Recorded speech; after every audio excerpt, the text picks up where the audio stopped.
The smell of books আজকে আপনারা শুনবেন বিভূতিভূষণ বন্দ্যোপাধ্যায়ের লেখা আচার্য কৃপালনী কলোনি। গল্পটি শুনে কেমন লাগলো অবশ্যই কমেন্ট করে জানাবেন, আর ভালো লাগলে বন্ধুদের সাথে শেয়ার করবেন। এবার শুরু করা যাক। আমার স্ত্রী আমাকে কেবলই খোঁচাইতেছিলেন। পূর্ববঙ্গে বাড়ি, এই সময় জমি না কিনিলে পশ্চিমবঙ্গে ইহার পরে আর জমি পাওয়া যাইবে কি? কলিকাতায় জমি ও বাড়ি করিবার পয়সা আমাদের হাতে নাই, কিন্তু 15ই আগস্টের পরে কলিকাতার কাছেই বা কোথায় জমি মিলবে? যা করিবার তাহা এই বেলাতেই করিতে হয়। সুতরাং চারিদিকে জমি দেখিয়া বেড়াইতে লাগিলাম। দমদমা, ইছাপুর, কাশীপুর, খড়দহ, ঢাকুরিয়া ইত্যাদি স্থানে রোজ কাগজে দেখিতেছিলাম জমি ক্রয় বিক্রয়ের বিজ্ঞাপন। পূর্ববঙ্গ হইতে যেসব হিন্দুরা আতঙ্কগ্রস্ত হইয়া চলিয়া আসিতেছিলেন, তাহাদের অসহায় ও উদ্ভ্রান্ত অবস্থার সুযোগ গ্রহণ করিতে বাড়ি ও জমির মালিকেরা একটুও বিলম্ব করেন নাই। 1 বৎসর আগে যে জমি 50 টাকা বিঘা দরেও হইত না, সেই সব পাড়া গাঁয়ের জমির বর্তমান মূল্য 700-800 টাকা কাঠা। বহু স্থানে খুঁজিয়া খুঁজিয়া হয়রান হইলাম। কলিকাতার খুব কাছাকাছি জমির দর অসম্ভব রূপে চড়িয়াছে। আমাদের সাধ্য নাই ওসব স্থলে জমি কিনিবার। তাছাড়া জমি পছন্দই বা হয় কই? এমন সময় আমার স্ত্রী একখানা কাগজ আনিয়া হাতে দিলেন। বলিলেন, তোমার তো জমি পছন্দই হয় না, ঠক বাঁচতে গা উজাড় করে ফেললে। সিনারি নেই তো কি হয়েছে? এটা পছন্দ হয় না, ওটা পছন্দ হয় না, এবার কি আর কিনতে পারবে কোথাও? এই নাও, যাও এটা দেখে এসো। খুব ভালো মনে হচ্ছে, তোমার মনের মতো, পড়ে দেখো। আমাকে আমার স্ত্রী যাহাই ভাবুন, হিম হইয়া বসিয়া আমি নাই। সত্যিই খুঁজিতেছি, মন প্রাণ দিয়েই খুঁজিতেছি। ভালো জিনিস পাইলে আমার মতো খুশি কেউই হইবে না। আমি বলিলাম, এ কাগজ কোথায় পেলে? বিনাদের বাড়ি গিয়েছিলাম, ওরাও জমি খুঁজছে। ওদের দেশ থেকে সব উঠে আসছে এইদিকে, কলকাতার আশেপাশে। ওরা এটা কোথা থেকে আনিয়েছে। পড়িয়া দেখিলাম লেখা আছে আচার্য কৃপালনী কলোনি। আজই আসুন, দেখুন, নাম রেজিস্ট্রি করুন। কলিকাতার মাত্র কয়েক মাইল দূরে অমুক স্টেশনের সংলগ্ন সুবিস্তৃত ভূখণ্ডে এই বিরাট নগরটি গড়িয়া উঠিতেছে। সুন্দর প্রাকৃতিক দৃশ্য। কলোনির পাদদেশ ধৌত করিয়া স্বচ্ছ সলিলা পুণ্যোত্তোয়া জাহ্নবী বইয়া যাইতেছে। 50 ফুট চওড়া রাস্তা, ইলেকট্রিক আলো, জলের কল, স্কুল, মেয়েদের স্কুল, গ্রন্থাগার, নাগরিক জীবনের সমস্ত সুখ সুবিধাই এখানে পাওয়া যাইবে। আপাতত 50টি টাকা পাঠাইলেই নাম রেজিস্ট্রি করিয়া রাখা হইবে। স্টেশনের নাম পড়িয়া মনে হইল কলিকাতার কাছেই বটে। আমার স্ত্রী বলিলেন, দেখলে ভালো না? খুব ভালো। বিনার কাকা জমি নিয়েছেন এখানে? না, নেবেন, নাম রেজিস্ট্রি করেছেন। তুমি ওর সঙ্গে দেখা করে 50টি টাকা পাঠিয়ে দাও। কাটা পিছু 50 টাকা পাঠিয়ে দিতে হবে। জমি পরে দেখো। উনিও দেখেননি তো এখনো। জমি দেখব না? আচ্ছা, বিনার কাকাকে জিজ্ঞেস করি। বিনার কাকার নাম চিন্তাহরণ চক্রবর্তী। চিরকাল বিদেশে চাকুরি করিয়াছেন, কোথাও বাড়িঘর করেন নাই। জমি বাড়ি সম্বন্ধে খুব উৎসাহ। আগে আগে ভাবিয়া আসিয়াছেন কলিকাতায় বাড়ি করিবেন, সম্প্রতি সে আশা ত্যাগ করিয়াছেন। চিন্তাহরণ বাবু বলিলেন, আসুন আসুন, ও কাগজটা আপনি দেখেছেন? ভালো জায়গায় বলে মনে হচ্ছে। একটু দূরে হয়ে যাচ্ছে নাকি? হ্যাঁ, ওর চেয়ে কাছে আর কোথায় পাবেন মশাই? তা বটে। স্টেশনের কাছেই গঙ্গার পারে। আরে এখনো তো সস্তা আছে, এরপরে আর থাকবে না। ইলেকট্রিক আলো, জলের কল, 50 ফুট চওড়া রাস্তা। তা আপনি টাকা পাঠিয়েছেন? হ্যাঁ নিশ্চয়ই, রসিদ এসে গিয়েছে। আপনি যদি নেবার মত করেন তবে টাকা পাঠিয়ে দিন। জমি না দেখেই? ও মশাই, এই বেলা নাম রেজিস্ট্রি করে রাখুন, এরপরে আর পাবেন না। ঠিকানাটা হচ্ছে the new national land trust, Rajibnagar. আমার স্ত্রী আমার নামের রসিদ দেখিয়া খুশি হইলেন, বলিলেন, কাটা পিছু 50 টাকা। ক কাটার জন্য টাকা পাঠালে? মোটে 2 কাটা। এখন এই থাক, 15ই আগস্ট কেটে যাক, সীমানা কমিশনের রায় বের হোক, তারপরে। 15ই আগস্ট পার হইয়া গেল, সীমানা কমিশনের রায় আর বাহির হয় না। আমার স্ত্রী বলিলেন, একবার জমিটা দেখে এসো না, বিনার কাকাকে সঙ্গে নিয়ে যাও। অনেক লোক আসছে মনমোহন সিং, পাবনা, নোয়াখালী থেকে পালিয়ে। আমাদের পাশের বাড়ির ফ্ল্যাটগুলো সব বোঝায়। এক এক গৃহস্থ বাড়িতে 3-4 ঘর লোক আশ্রয় নিচ্ছে। কেন নিচ্ছে? কোথাও তো কোনো গোলমাল নেই। তা কি জানি বাপু, অত শত জিজ্ঞেস করছে কে? বিনাদের বাড়ি তোর পিস্তুত ভাই আর বিনার দাদামশাইয়ের ছোট ভাই এসেছেন ছেলে মেয়ে নিয়ে। কথাটা মন্দ নয়, নাম রেজিস্ট্রি করিয়াছি, জমি কোথাও যাইবে না। তবে আর 1-আধ কাটা বেশি জমি রাখবো কিনা, ইহাই ধার্য করিবার পূর্বে কলোনিটা একবার চোখে দেখা উচিত নয় কি? সন্ধ্যার সময় ঝড়ের বেগে বিনার কাকা আমার ঘরে প্রবেশ করিলেন। আমি বলিলাম, ব্যাপার কি, এত ব্যস্ত কেন? আরে মশাই, নিয়ে নিন, নিয়ে নিন। জমি কোথাও এতটুকু পাওয়া যাবে না এরপরে। হাজার হাজার লোক আসছে ইস্ট বেঙ্গল থেকে, আমার বাড়ি তো ভর্তি হয়ে গেল। জমি এই বেলা যেখানে নেওয়া নিয়ে নিন। বলেন কি? সত্যি বলছি, কলোনির জমিটা চলুন কাল দেখে আসি। দেখে এসে কিছু বেশি করে জমি ওখানে কিনে রাখুন। কত করে দাম নেবে তা কিন্তু এখনো বলেননি। কাল সেটাও ওদের অফিস থেকে জেনে আসি, চলুন। কোথায় যেন ওদের অফিস? রাজীবনগর, কোন নগরের কাছে। পরদিন কিন্তু আমাকে একাই যাইতে হইল। বিনার কাকা যাইতে পারিলেন না। তাহার বাড়িতে আবার 2টি গৃহস্থ আসিয়া উঠিয়াছেন। তাহাদের লইয়া তিনি বিব্রত হইয়া পড়িলেন। কোন্নগর স্টেশনে নামিয়া রাজীবনগর যাইতে মনটা বড় খারাপ হইয়া গেল।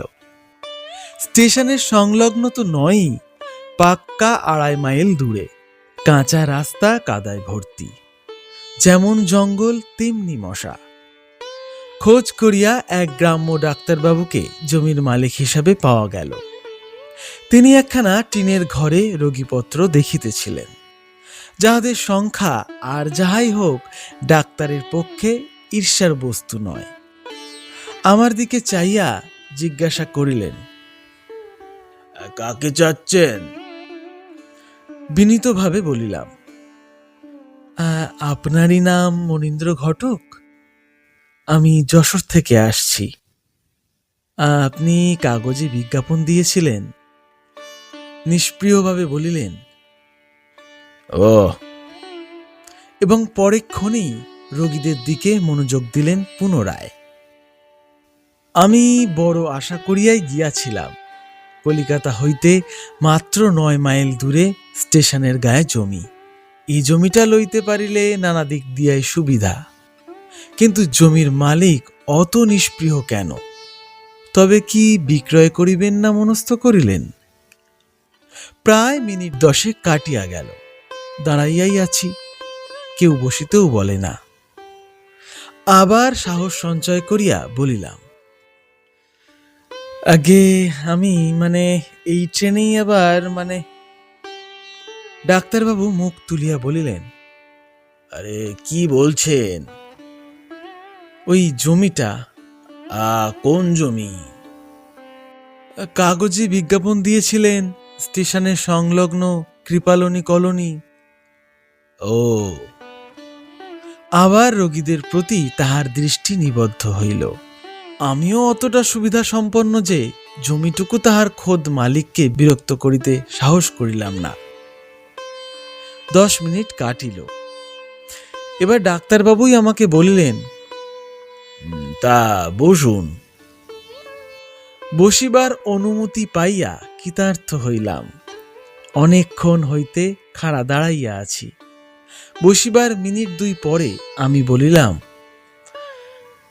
আগে জমিটার কথা ডাক্তারবাবু মুখ তুলিয়া বলিলেন, কি বলছেন? আগে জমিটার কথা বলছিলাম, একবার দেখলে ভালো হয়, এদিকে বেলা হয়ে যাচ্ছে। জমিটা দেখবেন? ও কার্তিক, কার্তিক, যাও এই বাবুকে জমিটা দেখিয়ে নিয়ে আনো। ভাবিলাম, তাই তো, ইহা আবার কি? ডাক্তারখানার পাশের ঘরে বড় বড় হরফে ইংরেজিতে লেখা আছে বটে, দি নিউ ন্যাশনাল ল্যান্ড ট্রাস্ট। গঙ্গার ধারে বিরাট ভূখণ্ড লইয়া এই উপনিবেশ গড়িয়া উঠিবে। কিন্তু গঙ্গা হইতে রাজীবনগরী তো দেখিতেছি 2.5 মাইল দূরে। তবে ইহাও হইতে পারে দি নিউ ন্যাশনাল ল্যান্ড ট্রাস্টের আপিস এখানে, জমি গঙ্গার ধারে। কার্তিক নামধেয় লোকটি ডাক্তারবাবুর আহ্বানে এই মাত্র আসিয়াছিল। বলিল, কোন জমি বাবু? আরে ওই যে বড়জের পশ্চিম গায়ে। জমি? মলোজা, হাঁ করে সঙ্গের মতো দাঁড়িয়ে রইলে কেন? হ্যাঁ, জমি। কোথাকার ভূত! বাড়ির চাকরটা বোধ হয় বোকা। প্রভুর এমন মূল্যবান ভালো বহু বিজ্ঞাপিত ভূমিখণ্ডের সম্বন্ধে কোনো খবরই রাখে না কেন? আমি পথে বাহির হইয়া বলিলাম, চলো। লোকটা পশ্চিম দিকে যাইতেছে দেখিয়া বলিলাম, আরে ওদিকে কোথায় যাচ্ছ? স্টেশনের কাছে যে জমি, কৃপালনী কলোনি। স্টেশনের কাছে কোনো জমি নেই বাবু। আলবাত আছে, তুমি কোনো খবর রাখো না? না বাবু, কোনো জমি নেই ওদিকে। শোনো, স্টেশনের গায়ে কাগজে যে জমির বিজ্ঞাপন দেয়া হয়েছিল, 50 টাকা খরচ করে নাম রেজিস্ট্রি করতে বলা হয়েছিল যে জমির জন্যে। আমি নাম রেজিস্ট্রি করে রেখেছি, রসিদ আছে পকেটে। এ কথাটা আপনি ওখানে বললেন না কেন বাবু? আমি তো আর কোনো জমির সন্ধান জানি না। কালও তো এক বাবু এসেছিলেন, তিনিও নাম রেজিস্ট্রি করে নিয়ে গেলেন। জমি দেখেননি? না, ডাক্তারবাবু বললেন জমি দেখে যাবেন সামনের রবিবারে। বেশ, আমায় নিয়ে চলো। বাবু, আবার কি হলো? আপনি জমি দেখতে চান? আরে কি বলে আবোল তাবোল, জমি দেখবো না তো কি? আপনি এখানে দাঁড়ান, আমি জিজ্ঞেস করে আসি। আমি বিরক্ত হইয়া নিজেই আবার ডাক্তারবাবুর কাছে গেলাম। বলিলাম, আপনার চাকর জানে না আমাকে কোথায় নিয়ে যেতে হবে। এবার ডাক্তারবাবু দেখিলাম আর একজন ভদ্রলোকের সঙ্গে কথা কহিতেছেন। তিনিও জমির জন্যই আসিয়াছেন মনে হইল, কারণ তিনি পকেট হইতে টাকা বাহির করিয়া নাম রেজিস্ট্রি করিলেন। ডাক্তারবাবু রসিদ কাটিয়া দিলেন দেখিলাম। লোকটির সঙ্গে আরো কি কথা হয়েছে জানি না। 2 টাকা দিয়া রসিদ লইয়া লোকটা চলিয়া গেলেন। আমাকে ডাক্তারবাবু বলিলেন, জমি দেখবেন? আচ্ছা চলুন, আমি যাচ্ছি। পরে আমাকে দুর্গন্ধময় জল ভর্তি নালা, কচুবন, ভাঙা চালাঘর প্রভৃতির পাশ দিয়া কোথায় কোন এক অনির্দেশ্য রহস্যর দিকে লইয়া যাইতে লাগিলেন, তাহা তিনিই জানেন। আমি একবার ক্ষীণ প্রতিবাদ করিবার চেষ্টা করিলাম। তিনি বোধহয় ভুলিয়া যাইতেছেন এই জায়গাটি স্টেশনের খুব কাছে, স্টেশনের সংলগ্ন বলিয়া বিজ্ঞাপনে আছে। ডাক্তারবাবু আমার দিকে কটমট দৃষ্টিতে চাহিয়া বলিলেন, আপনার তো আইডিয়া দেখছি বেশ। স্টেশন সংলগ্ন মানে কি একেবারে কোন নগর স্টেশনের টিকিট ঘরের পাশে হবে মশাই? আমি বলিতে পারিতাম সংলগ্ন বলিতে 2 মাইল দূরবর্তী কি বোঝায়, কিন্তু না, দরকার নাই। পূর্ববঙ্গের অসহায় হিন্দু আমি, এখানকার জমির মালিকের সঙ্গে অনর্থক ঝগড়া করিব না। স্থান পাওয়া লইয়া কথা, চটিয়া গেলে জমি না দিতেও তো পারে। বিনীতভাবে বলিলাম, কলোনি কত দূর? মাইলখানেক দূরে। বিস্মিত হইয়া বলিলাম, বলেন কি? তবে 3.5 মাইল দূর পড়ল স্টেশন থেকে, এর নাম সংলগ্ন? ডাক্তারবাবু থমকিয়া দাঁড়াইয়া গেলেন, বলিলেন, না শুনেছেন তো কি করব, কিন্তু আপনাকে বলছি কলোনির 1 ইঞ্চি জমি পড়ে থাকবে না, সব নামে নামে রেজিস্ট্রি হয়ে যাচ্ছে। আপনার ইচ্ছে না হয় না নেবেন, তবে কি দেখতে যাবেন না যাবেন না? চলুন যাই। পকেট হইতে 1 গোছা চিঠি বাহির করিয়া ডাক্তারবাবু আমার নাকের কাছে ধরিয়া বললেন, এই দেখুন, মানি অর্ডারে টাকা আসছে অফিসে, রোজ 1 গোছা চিঠি আসছে, আপনি দেখুন না মশাই। না দেখলে ঠকবেন এরপরে, তবে আপনি না নিলে জোর করে তো আপনাকে দেওয়া হবে না। রাস্তায় ভীষণ কাদা, একটা গোয়ালপাড়ার ভিতর দিয়া যাইতেছিলাম। মহিষ ও গরুর বাথান চারিদিকে, অত্যন্ত দুর্গন্ধ বাতাসে। ইহাতে মশা বিনবিন করিতেছে। খানিক দূর গিয়া একটা অবাঙালি কুলি বস্তি, যেমন নোংরা তেমনি ঘিঞ্জি। তারপরে আবার জঙ্গল, বাঁশবন আর ডোবা। মাইল খানেক দূরে জঙ্গলের এক পাশে রাস্তার ধারে একটা টিনের সাইনবোর্ডে বড় বড় করিয়া লেখা আছে, আচার্য কৃপালনী কলোনি। এখানে আসিয়া ডাক্তারবাবু দাঁড়াইলেন, সামনের দিকে হাত দিয়া দেখাইয়া বলিলেন, এই।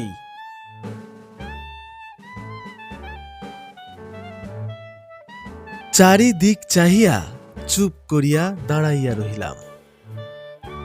বিস্ময় বোধের শক্তিও যেন হারাইয়া ফেলিয়াছি।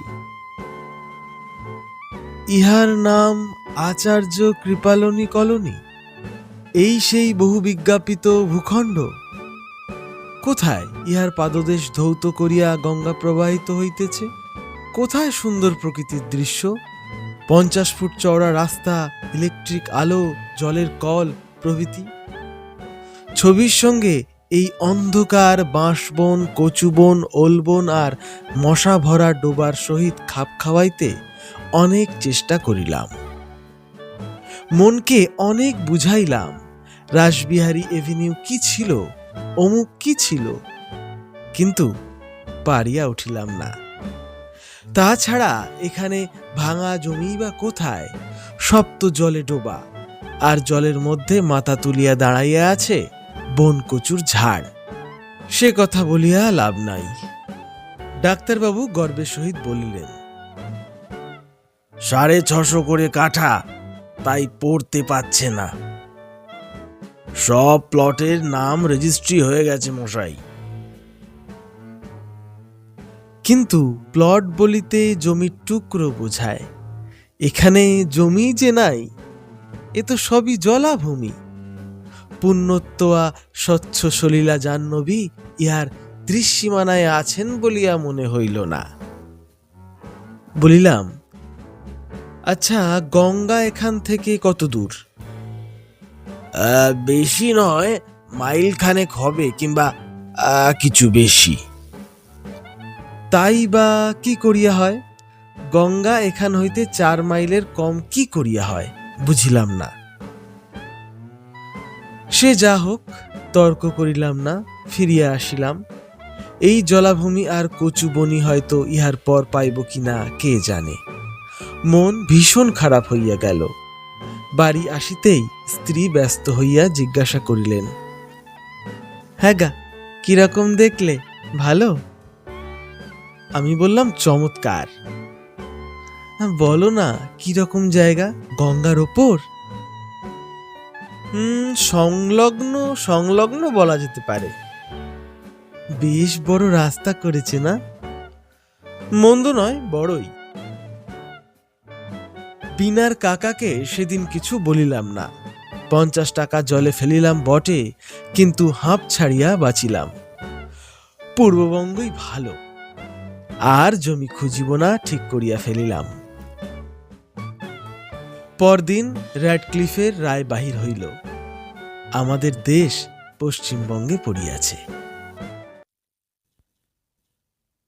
দ্য স্মেল অব বুকসে আজকে আপনারা শুনছিলেন বিভূতিভূষণ বন্দ্যোপাধ্যায়ের লেখা আচার্য কৃপালনী কলোনি।